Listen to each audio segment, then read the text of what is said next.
Hello दोस्तों, आज मैं आपको बताऊंगा 10 कमाल के साइकोलॉजिकल फैक्ट। नंबर 1, लगातार लोगों की बातें सुनते सुनते आपका दिमाग उन बातों को एक्सेप्ट करने लगता है। नंबर 2, साइकोलॉजी के हिसाब से जो लोग रात तक देर से काम करते हैं उनका दिमाग एक्स्ट्रा डेवलप हो जाता है। नंबर 3, अगर आप किसी चीज़ को जल्दी से याद करना चाहेंगे तो वो जल्दी से आपके दिमाग में नहीं आएगा। नंबर 4, रोने से आपका बिहेवियर बहुत अच्छा हो जाता है। अगर आपको रोने का दिल कर रहा है तो आप दिल खोलकर रो सकते हैं।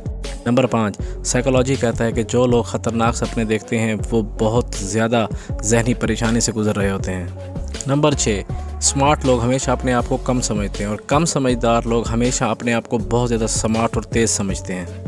नंबर 7, गाना गाने से डिप्रेशन और घबराहट कम महसूस होती है। नंबर 8, ज़्यादा बात ना करने वाली लड़कियाँ ड्राइंग और डेकोरेशन में बहुत अमेजिंग होती हैं। नंबर 9, सच्चे दिल के लोग किसी को ना नहीं कह पाते। अगर वो ऐसा करते भी हैं तो उनको अपने ही दिल में बहुत तकलीफ़ महसूस होती है। नंबर 10, साइकोलॉजी के हिसाब से टूटे हुए इंसान रातों को बहुत जागते हैं और इन्हें अकेला रहना भी बहुत पसंद होता है।